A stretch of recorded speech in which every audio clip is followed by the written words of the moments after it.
ദുബായിലേക്ക് സന്ദർശക വിസയിൽ യാത്ര ചെയ്യുന്നവർക്ക് മുന്നറിയിപ്പുമായി വിമാന കമ്പനികൾ. കൃത്യമായ രേഖകളും 3000 ദിർഹം കൈവശമോ അക്കൗണ്ടിലോ ഉണ്ടായിരിക്കണമെന്നും ട്രാവൽ ഏജന്റുമാർക്ക് അയച്ച സർക്കുലറിൽ വിമാന കമ്പനികൾ വ്യക്തമാക്കി. UAE യാത്രാ നിയമങ്ങൾ കർശനമാക്കിയ സാഹചര്യത്തിലാണ് തീരുമാനം. കൃത്യമായ യാത്രാരേഖകൾ ഇല്ലാത്തതിനാൽ കേരളത്തിൽ നിന്നുൾപ്പെടെ ദുബായിലെത്തിയ ആളുകൾക്ക് തിരികെ ഇന്ത്യയിലേക്ക് മടങ്ങേണ്ട സാഹചര്യം കഴിഞ്ഞ ദിവസങ്ങളിലുണ്ടായിരുന്നു. UAE സന്ദർശക വിസയിൽ എത്തുന്നവർ പാലിക്കേണ്ട വ്യവസ്ഥകൾ കൃത്യമായി പരിശോധിച്ചതോടെയാണ് വിസയും വിമാന ടിക്കറ്റും മാത്രമായി എയർപോർട്ടിലെത്തിയ നിരവധി ആളുകൾക്ക് മടങ്ങേണ്ടി വന്നത്. ഇതേ തുടർന്നാണ് സന്ദർശക വിസയുമായി ദുബായിലേക്ക് യാത്ര ചെയ്യുന്നവർക്ക് വിമാന കമ്പനികൾ മുന്നറിയിപ്പുമായി രംഗത്തെത്തിയത്. 6 മാസത്തിൽ കുറയാത്ത കാലാവധിയുള്ള പാസ്പോർട്ട്, താമസിക്കാൻ ഹോട്ടൽ റിസർവേഷൻ ചെയ്തതിന്റെ രേഖകൾ, യാത്രാ കാലയളവിൽ ചെലവഴിക്കാനുള്ള മതിയായ തുക, മടക്കയാത്ര ടിക്കറ്റ് എന്നിവ കൈവശമുണ്ടായിരിക്കണമെന്നാണ് നിർദ്ദേശം. 1 മാസത്തെ വിസയിലെത്തുന്നവർ 3000 ദിർഹമാണ് കൈവശം വെക്കേണ്ടത്. 1 മാസത്തിലേറെ രാജ്യത്ത് തങ്ങാനെത്തുന്നവരുടെ കൈവശം 5000 ദിർഹം ഉണ്ടായിരിക്കണമെന്നും എയർ ഇന്ത്യ എക്സ്പ്രസ് ട്രാവൽ ഏജന്റുമാർക്ക് നൽകിയ സർക്കുലറിൽ വ്യക്തമാക്കി. മതിയായ രേഖകളില്ലാതെ വരുന്നവരെ യാത്ര ചെയ്യാൻ അനുവദിക്കില്ല എന്ന് ഇൻഡിഗോ എയർലൈൻസും അറിയിച്ചിട്ടുണ്ട്. അരുൺ പാറാട്ട്, 24, ദുബായ്. കുവൈത്തിലെ സ്വകാര്യ കമ്പനികളിൽ നിയമിക്കേണ്ട തദ്ദേശീയ തൊഴിലാളികളുടെ എണ്ണം 50% വർദ്ധിപ്പിക്കാൻ നീക്കം. രാജ്യത്ത് പുതുതായി പഠിച്ചിറങ്ങുന്നവർക്കും അല്ലാത്തവർക്കും സർക്കാർ മേഖലയിൽ ജോലി നൽകാൻ സാധിക്കാത്ത സാഹചര്യത്തിലാണ് നീക്കം. നിലവിൽ സ്വകാര്യ മേഖലയിലെ ഓരോ കമ്പനികളും തങ്ങൾക്ക് ആവശ്യമായ മൊത്തം തൊഴിലാളികളിൽ 25% പേരെ സ്വദേശികളിൽ നിന്ന് നിയമിക്കണം എന്നാണ് ഉത്തരവ്. ഇത് 50% ഉയർത്താനാണ് അധികൃതർ പദ്ധതിയിടുന്നത്. ലോക്സഭാ തെരഞ്ഞെടുപ്പിൽ ഇന്ത്യ സഖ്യത്തിന്റെ മികച്ച പ്രകടനം ആഘോഷമാക്കി ദമാമിലെ KMCC പ്രവർത്തകർ. ജനങ്ങളെ വർഗീയമായി ചേരിതിരിച്ച് നേട്ടം കുയാനുള്ള BJPയുടെ അജണ്ടയ്ക്ക് ജനം നൽകിയ തിരിച്ചടിയാണ് ഇന്ത്യ സഖ്യത്തിന്റെ പ്രകടനമെന്ന് ദമാം KMCC നേതാക്കൾ പറഞ്ഞു. ദമാമിലെ KMCC പ്രവർത്തകരാണ് ലോക്സഭാ തെരഞ്ഞെടുപ്പ് വിജയം ആഘോഷിച്ചത്. സെൻട്രൽ കമ്മിറ്റി ഉപാധ്യക്ഷൻ ഖാദർ അണങ്കൂരിന്റെ അധ്യക്ഷതയിൽ നടന്ന വിജയാഘോഷ പരിപാടി കിഴക്കൻ പ്രവിശ്യ KMCC general secretary Siddique Pandikasala ഉദ്ഘാടനം ചെയ്തു. കേരളത്തിൽ UDFനും രാജ്യത്ത് ഇന്ത്യ സഖ്യത്തിനും കൈവരിക്കാൻ കഴിഞ്ഞ വൻ മുന്നേറ്റം ജനാധിപത്യത്തെ മുന്നേറ്റമാണെന്ന് അദ്ദേഹം പറഞ്ഞു. KMCC നേതാക്കളായ ആലിക്കുട്ടിയോൾ വട്ടൂർ, മാലിക് മഖ്ബൂൽ എന്നിവർ ആശംസകൾ നേർന്നു. മിന്നും വിജയം നേടിയ തങ്ങളുടെ സ്ഥാനാർത്ഥികൾക്കും വോട്ടർമാർക്കും അഭിവാദ്യം അർപ്പിച്ചു മധുരം വിതരണം ചെയ്തുമെല്ലാം ഇവർ വിജയാഘോഷം പൊടിപൊടിച്ചു.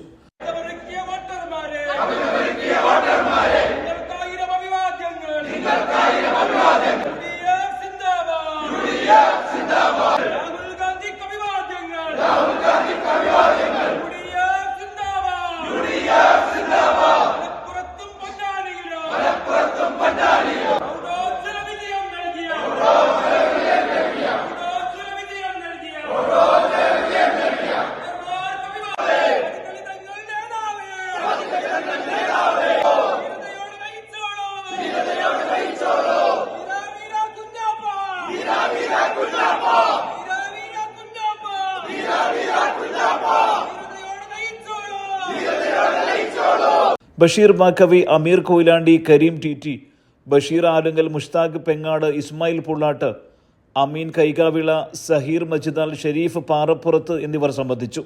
Central committee president Hameed Vadakara, Sainu Kumali, Mahmood Pookkad, Abdurahman Salahuddin, Afsal Vadakkekad എന്നിവർ ആഘോഷ പരിപാടികൾക്ക് നേതൃത്വം നൽകി.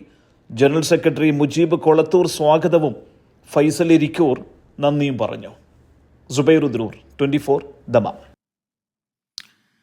ലോക്സഭാ തെരഞ്ഞെടുപ്പ് വിജയം ആഘോഷമാക്കി പ്രവാസ ലോകത്തെ UDF പ്രവർത്തകരും. ജിദ്ദയിൽ മധുരം വിതരണം ചെയ്തും മുദ്രാവാക്യം വിളിച്ചുമായിരുന്നു പ്രവാസികളുടെ ആഘോഷം.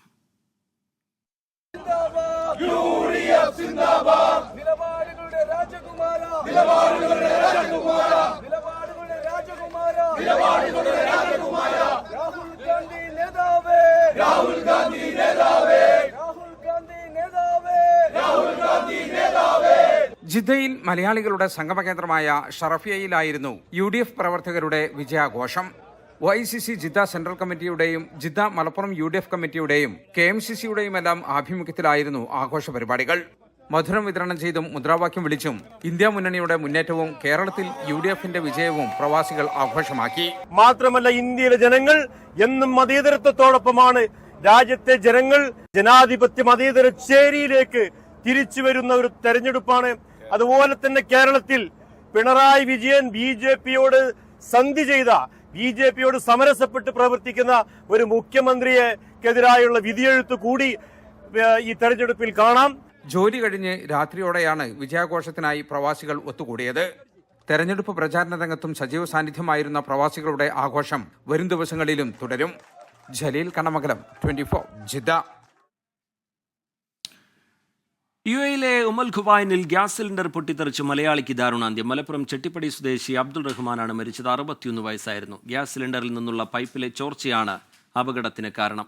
ഗുരുതരമായി പൊള്ളലേറ്റ അബ്ദുറഹിമാനെ ആദ്യം ആശുപത്രിയിലും പിന്നീട് അബുദാബി മഫ്രഫ് ആശുപത്രിയിലും പ്രവേശിപ്പിച്ചു. തുടർന്ന് ചികിത്സയിലിരിക്കെ മരിക്കുകയായിരുന്നു. മൃതദേഹം നാട്ടിലെത്തിച്ച് ഖബറടക്കുമെന്ന് ബന്ധുക്കൾ അറിയിച്ചു. ഇന്ത്യയിൽ നിന്നും മക്കയിലേക്ക് ഹജ്ജിനെത്തിയ ഏറ്റവും പ്രായം കുറഞ്ഞ തീർത്ഥാടകയെ പരിചയപ്പെടാം. ഇനി 8 മാസം പ്രായമായ ഇനയ ഫാത്തിമ തെലങ്കാന സ്വദേശിയാണ്. അപേക്ഷിച്ച ആദ്യ വർഷത്തിൽ തന്നെ ഹജ്ജിന് അവസരം ലഭിച്ചത് മകൾ കാരണമാണെന്ന് രക്ഷിതാക്കൾ വിശ്വസിക്കുന്നു.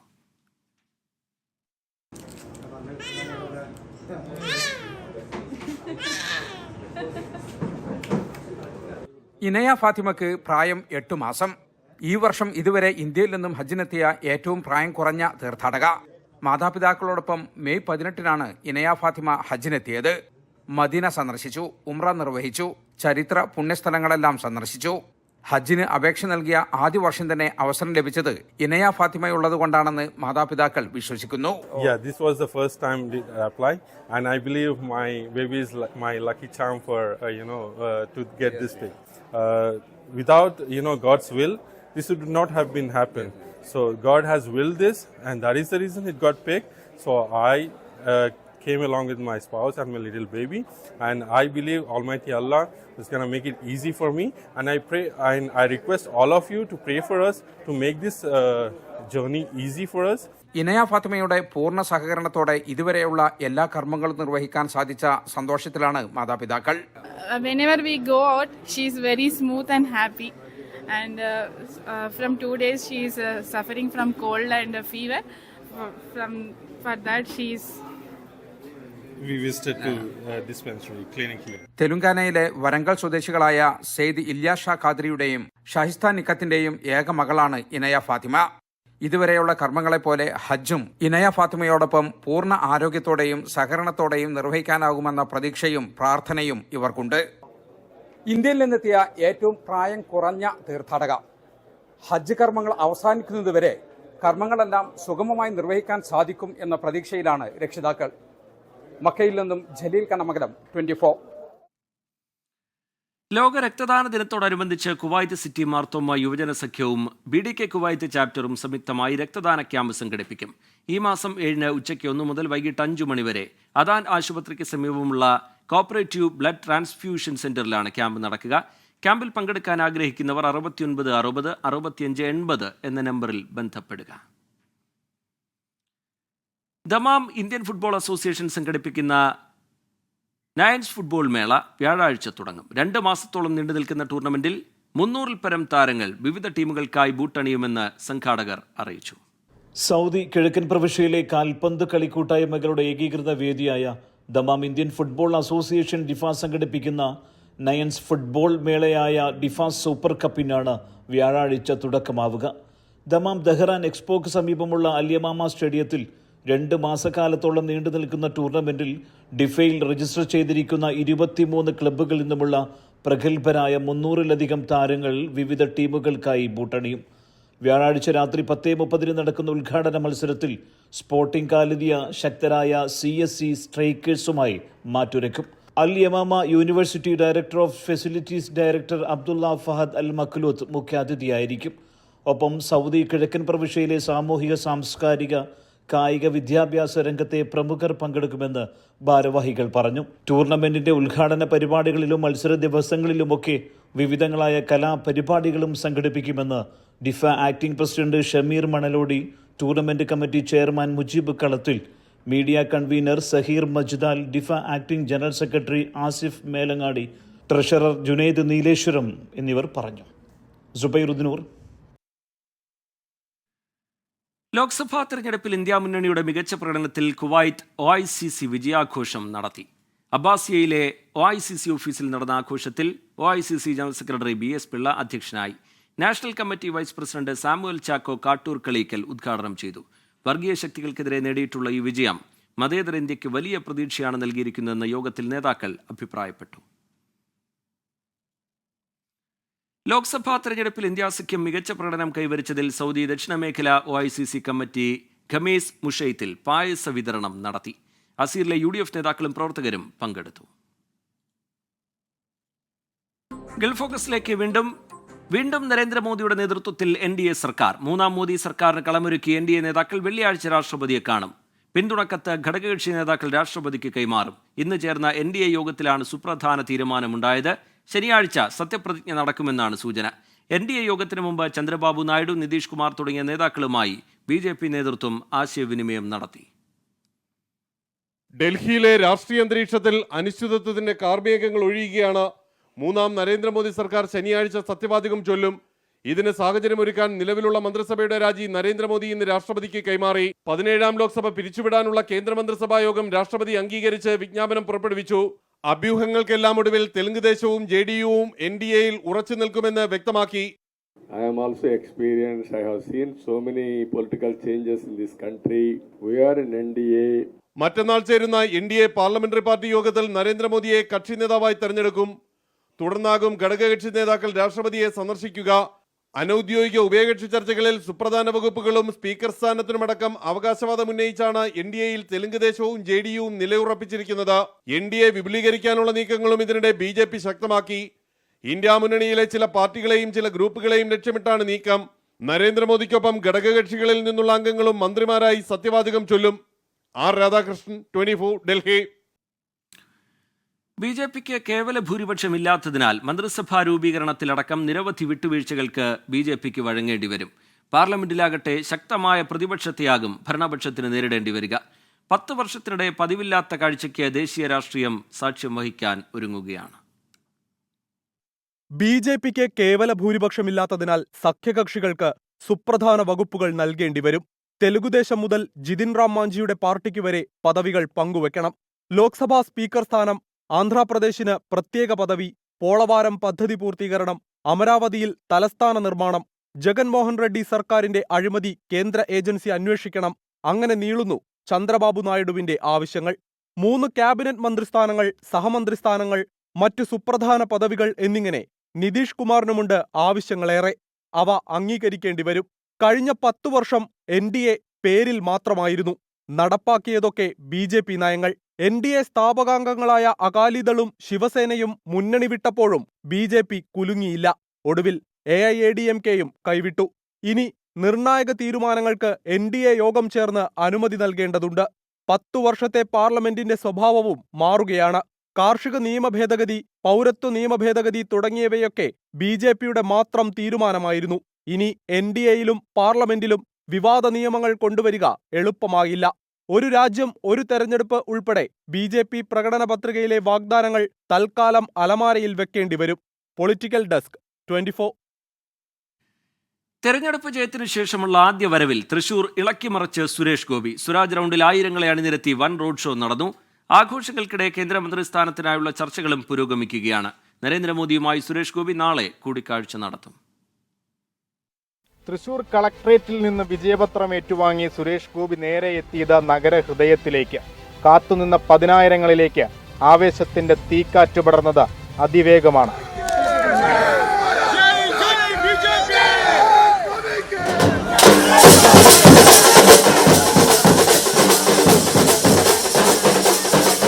എന്റെ തിടമ്പും നെറ്റിപ്പട്ടവും കിരീടവും ഇനി തൃശൂരാണെന്ന വൈകാരിക പ്രതികരണം. കിരീടമാണ് ഇനി തൃശൂർ. ഇനി തൃശ്ശൂരാണ് എൻ്റെ നെറ്റിപ്പട്ടം.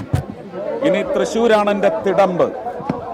ഇനി തൃശ്ശൂർ പൂരമാണ് എൻ്റെ ആദ്യത്തെ ഉദ്യമം. തൃശ്ശൂർ പൂരമാണ്. ജനങ്ങളെ അഭിവാദ്യം ചെയ്ത് തുറന്ന വാഹനത്തിൽ തൃശൂർ റൗണ്ടിലൂടെ യാത്ര. വാദ്യമേളങ്ങൾക്കും സുരേഷ് ഗോപിയുടെ ചലച്ചിത്ര ഗാനങ്ങൾക്കും ചുവടുവെച്ച് BJP പ്രവർത്തകർ. അക്ഷരാർത്ഥത്തിൽ തൃശൂർ കാവിക്കടൽ.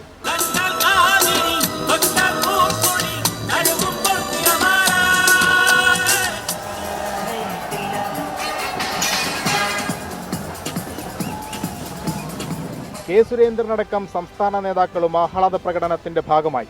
കേന്ദ്രമന്ത്രി സ്ഥാനവുമായി ബന്ധപ്പെട്ട ചർച്ചകൾക്കായി സുരേഷ് ഗോപി നാളെ പ്രധാനമന്ത്രിയുമായി കൂടിക്കാഴ്ച നടത്തും.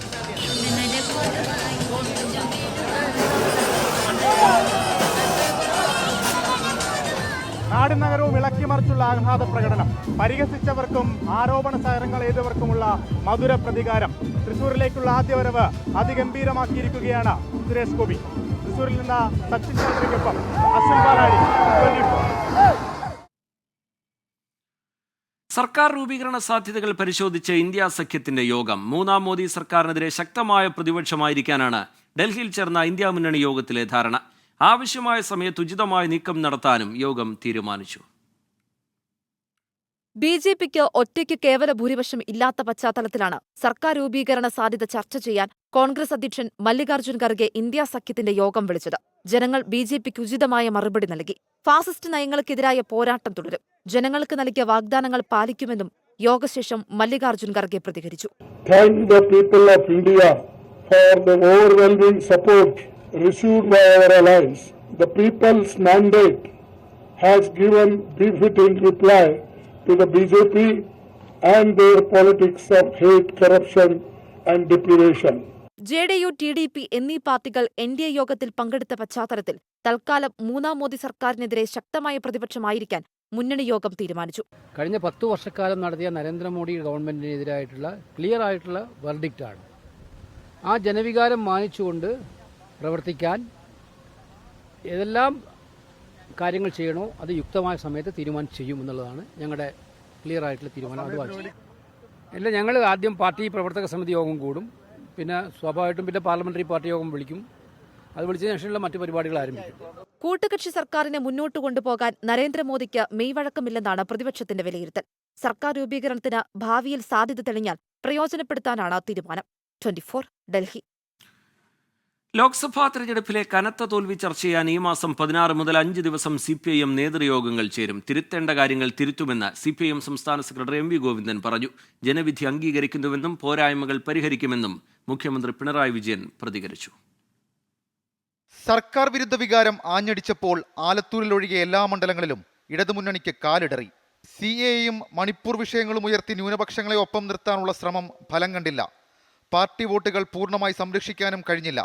ഇക്കാര്യങ്ങളെല്ലാം 16, 17 തീയതികളിൽ പാർട്ടി സംസ്ഥാന സെക്രട്ടേറിയറ്റും 18, 19, 20 തീയതികളിൽ സംസ്ഥാന കമ്മിറ്റിയും ചർച്ച ചെയ്യും. പാർട്ടിയുടെ അടിത്തറയ്ക്ക് കോട്ടം തട്ടിയിട്ടില്ലെന്ന് MV ഗോവിന്ദൻ. ഞങ്ങൾക്ക് കഴിഞ്ഞ പ്രാവശ്യം 36% വോട്ടാണ് ഉണ്ടായിരുന്നത്. ഞങ്ങൾക്ക് 1% വോട്ടിൻ്റെ കുറവോടെ 35% വോട്ട് ഞങ്ങൾക്ക് കിട്ടി. അടിത്തറ വളരെ ശക്തമായ രീതിയിൽ നിലനിൽക്കുന്നു എന്നുള്ളത് തന്നെയാണ് അത് കാണിക്കുന്നത്. അല്ലാണ്ട് എല്ലാം എന്തോ ആയിപ്പോയി എന്നുള്ളൊരു തെറ്റിദ്ധാരണയും വേണ്ട. UDFൻ്റെ 5% വോട്ട് കുറഞ്ഞു, ഞങ്ങൾക്ക് 1% വോട്ട് കുറഞ്ഞു. കേരളത്തിലെ ജനവിധി ആഴത്തിൽ പരിശോധിച്ച് ആവശ്യമായ തിരുത്തുകൾ വരുത്തുമെന്ന് മുഖ്യമന്ത്രി പിണറായി വിജയൻ. സർക്കാരിനെതിരെ നടക്കുന്ന സംഘടിത കുപ്രചാരണങ്ങളെ പ്രതിരോധിക്കും. തൃശൂരിലെ BJPയുടെ ജയം ഗൗരവത്തോടെ പരിശോധിക്കും. ദേശീയ തലത്തിൽ വർഗീയതയുയർത്തി മുന്നോട്ടു പോകാമെന്ന BJPയുടെ വ്യാമോഹം ഇന്ത്യൻ ജനത തകർത്തെന്നും മുഖ്യമന്ത്രി പ്രതികരിച്ചു. ആലത്തൂരിൽ നിന്ന് ലോക്സഭയിലേക്ക് തിരഞ്ഞെടുക്കപ്പെട്ട K. രാധാകൃഷ്ണൻ മന്ത്രിസ്ഥാനം ഒഴിയുമ്പോൾ മറ്റൊരാൾക്ക് ചുമതല നൽകണോ എന്നതും CPIM നേതൃയോഗങ്ങളിൽ ചർച്ചയാകും. Balussery MLA KM Sachin Dev, Mananthavady MLA OR Kelu, Kongad MLA K. Shanthakumari എന്നിവരുടെ പേര് പരിഗണനയിലുണ്ടെന്നാണ് സൂചന. 24 തിരുവനന്തപുരം. വാർത്തകളിലേക്ക് വീണ്ടും. നോർത്ത് അമേരിക്കയിലെ ഏറ്റവും വലിയ കലാമാമാങ്കങ്ങളിലൊന്നായ Mitras Indian festival and award night ഈ മാസം 8-ന് ന്യൂജേഴ്സിയിലെ കിഫ്റ്റനാണ് ഇക്കുറി ഫെസ്റ്റിന് വേദിയാവുക. ന്യൂജേഴ്സിയിൽ നിന്ന് മീനു ചെലാടൻ തയ്യാറാക്കിയ റിപ്പോർട്ട്. ജാതി മത ഭേദമില്ലാതെ വർഗവർണ്ണ വ്യത്യാസമില്ലാതെ കലയെ സ്നേഹിക്കുന്ന എല്ലാവരെയും ഹൃദയത്തോട് ചേർത്ത് നിർത്തിക്കൊണ്ടാണ് മിത്രാസ് 2011 യാത്ര ആരംഭിക്കുന്നത്. കന്യാകുമാരി മുതൽ കാശ്മീർ വരെ എന്ന് നാമകരണം ചെയ്തിരിക്കുന്ന നിറങ്ങളുടെ ഉത്സവത്തിന് മാറ്റുകൂട്ടാൻ നോർത്ത് അമേരിക്കയിൽ നിന്നുള്ള കലാകാരന്മാർക്ക് പുറമെ സിനിമാ താരം മഞ്ഞയും സുവർണയും പിന്നണി ഗായകൻ ഫ്രാങ്കോയും സെലിബ്രിറ്റി ഡാൻസറും കൊറിയോഗ്രാഫറുമായ നീരവ് ബവലേജയും പങ്കെടുക്കുന്നുണ്ട്. നോർത്ത് അമേരിക്കയിലെ മലയാളികളുടെ കൂട്ടായ്മയിൽ പിറന്ന ഷോർട്ട് ഫിലിം പ്രദർശനവും ഫെസ്റ്റിവലിന്റെ ഭാഗമാകും. ഈ വർഷം 32ഓളം സിനിമകൾ മത്സര വിഭാഗത്തിലുള്ളതായി അവാർഡിന്റെ ജൂറി ചെയർപേഴ്സൺ ദീപ്തി നായർ അറിയിച്ചു. മറ്റു വർഷങ്ങളിൽ നിന്നും തികച്ചും വ്യത്യസ്തമായ അനുഭവമായിരിക്കും ഇക്കുറി പ്രേക്ഷകരിലേക്ക് എത്തുകയെന്ന് പ്രോഗ്രാമിന്റെ ഡയറക്ടർമാരായ സ്മിത ഹരിദാസ്, പ്രവീണ മേനോൻ, ജെംസൺ കുര്യാക്കോസ്, ശാലിനി രാജേന്ദ്രൻ, ശോഭ ജേക്കബ് എന്നിവർ അറിയിച്ചു. ഈ വർഷത്തെ ഞങ്ങളുടെ തീം കന്യാകുമാരി മുതൽ കശ്മീർ വരെ എന്നുള്ളതാണ്.